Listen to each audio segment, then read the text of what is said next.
Pastor గారి కొడుక్కి ఏమైంది? ఒకప్పుడు ఇర్మియా ప్రకటించాడు, మీ చేతులు వెనకబెట్టి కాడి పెట్టి మిమ్మల్ని నడిపించుకుంటూ పోతారు, చిత్రవద చేస్తారు అని. కొంచెం కూడా సిగ్గు లేకుండా అసలు మీ వాక్య జ్ఞానం ఏమైపోయింది? ఒకటి కండలు చూపిస్తాడు, ఆ కండల మీద ట్యాటూలు వేసుకుంటాడు, పచ్చబొట్లు వేసుకొని ఏం చెప్దాం అనుకున్నారు సమాజానికి మీరు? ఒకడేమో తల ఇలా ఎగరేస్తాడు, ఒకడేమో అలా ఎగరేస్తాడు. చేతుల్లో బైబిల్ కనపడుతుంది కానీ ఆ బైబిల్లో ఉన్న సారాంశం బుర్రలో లేకుండా పోయింది. మీ ముందు జనాల్లో కూర్చోబెట్టుకొని ఆ జనాల జేబులు ఖాళీ చేస్తున్నారు. అసలు సినిమా థియేటర్లా లేకపోతే చర్చిలా? అసలు ఏంట్రా బాబాయ్? ఇస్కరియోతు యోధా కంటే దారుణమైన వాడు మీరు. మీ శరీరానికి సెంటు కొట్టుకొని తిరుగుతున్నారు కానీ అశుద్ధంలా కనబడుతున్నారు మీరు దేవుడి కంటికి.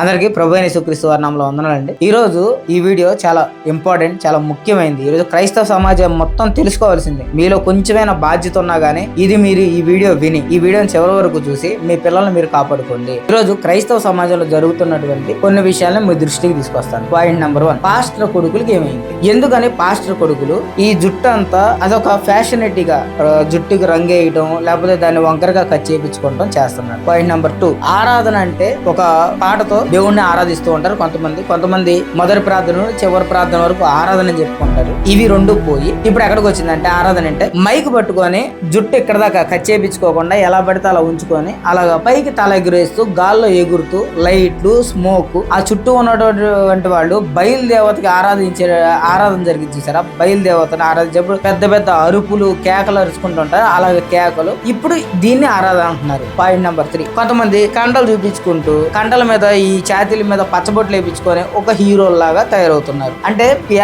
వీళ్ళు ఏం నేర్పిస్తున్నారంటే మీకు నచ్చినట్టు బ్రతకండి అని నేర్పిస్తున్నారు. పాయింట్ నెంబర్ 3, పాస్టర్ అమ్మ అంటే పాస్టర్ గారి భార్య ఏం చేస్తుంది?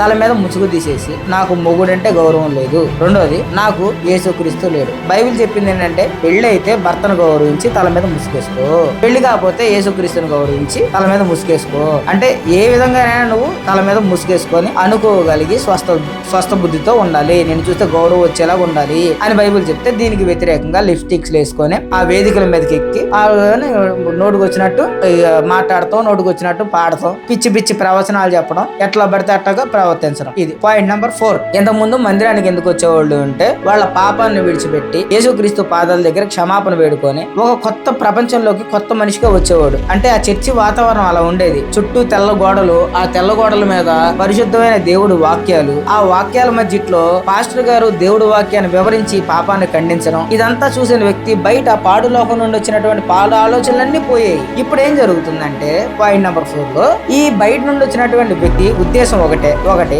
అందమైన బట్టలు కట్టుకొని తల మీద ముసుగులు లేకుండా లిప్స్టిక్లు వేసుకొని అమ్మాయిలు మంచి డ్రెస్సులు వేసుకొని సగం శరీరాలు చూపించుకుంటూ చర్చిలో ఉంటారు. వాళ్ళతో అక్రమ సంబంధాలు పెట్టుకుంటా వస్తున్నారు. రెండోది పెళ్లి సంబంధాలు జరగడానికి ఇంతకు ముందు తెల్ల గోడలు ఉంటాయి, ఇప్పుడు ఏంటంటే మ్యాచింగ్ గోడలు. అంటే అయ్యగారు ఈ రోజు ఈ రంగు డ్రెస్ వేసుకున్నారు అనుకో, ఈ రోజు వైట్ వేసుకున్నాను కదా, బ్యాక్గ్రౌండ్ ఇంకోటి ఉండాలి. అంటే అయ్యగారు వేసుకుంటే డ్రెస్, అయ్యగారు చెప్పేటటువంటి మాటలు, అయ్యగారు చేసేటటువంటి పిచ్చి చేష్టలకు తగ్గట్టు ప్రతి వారం పెయింట్లు మారుతున్నాయి. అంటే ఉద్దేశం మారిపోయింది.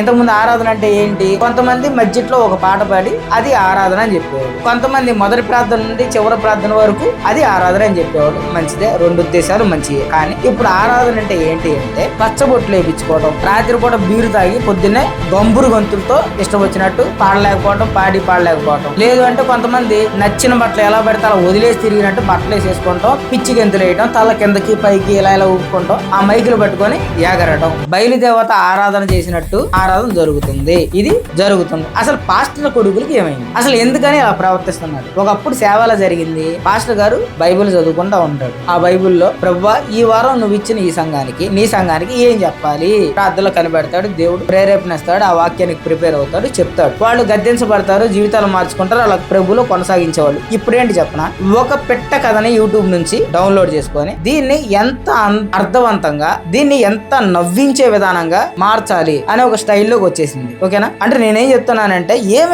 ఏమైందంటే అపవిత్రాత్మ పట్టింది. ఆ రోజు దానికి చెవినొక్కక దొరద చెవులు గలవాళ్ళై వాళ్ళకు అనుకూలమైన బోధకుల్ని తయారు చేసుకున్నటువంటి ఆనాటి యూదుల్లో తయారయ్యారు. కాబట్టి ఇర్మియా అన్నాడు, కాడి మోపుతారు చేస్తారు మీ మీద, మిమ్మల్ని కాళ్ళు తెగ్గనరుకుంటూ ఈడ్చుకెళ్తారు, బానిసలాగా పోతారు అనేసి ప్రవచనం చెప్పాడు. వినలేదు, ఇర్మియాని చిత్రహింసలు పెట్టారు. చివరికి ఇర్మియా మిగిలాడు, వీళ్ళంతా పట్టుకుపోయాడు బానిసలాగా. తొందరలో అదే జరగబోతుంది. ప్రభు వస్తున్నాడు. మీరందరూ ప్రభు శిలువ మరణ పునరుద్ధానాన్ని నిర్లక్ష్యం చేసిన కారణం చేత మీరు ఇక్కడ విడవబడతారు. ఆయన్ని ఎక్కిరించిన కారణం చేత మీరు ఇక్కడ నరక పాత్రలో మిగులుతారు. దేవుడి న్యాయమైన తీర్పుకి బలైపోతారు. కాబట్టి మీరేం చేస్తారంటే దేవుడి వాక్యాన్ని పరిశీలించండి. ఇలాంటి కుర్రవాళ్ళని చూసి కుర్రవాళ్ళు చెడిపోమాకండి, ఇలాంటి అమ్మగారులను చూసి అమ్మాయిలు చెడిపోమాకండి, ఇలాంటి దౌర్భాగ్యమైనటువంటి తోడేళ్లను చూసి పెద్దవాళ్ళని మీరు చెడిపోమాకండి. ఇది పరిచర్య కాదు. కాబట్టి మిమ్మల్ని మీరు కాపాడుకోండి. దేవుడి మీద ఆధారపడండి. మీ జీవితాన్ని మార్చుకోండి. అసలు ఏమైంది, ఏంటి కర్మ? ఈ వీడియోలో ఉన్నది సత్యమని మీకు అనిపిస్తే ఒక 10 మందికి షేర్ చేయండి. అందరికీ యేసుక్రీస్తు నామములో వందనాలు.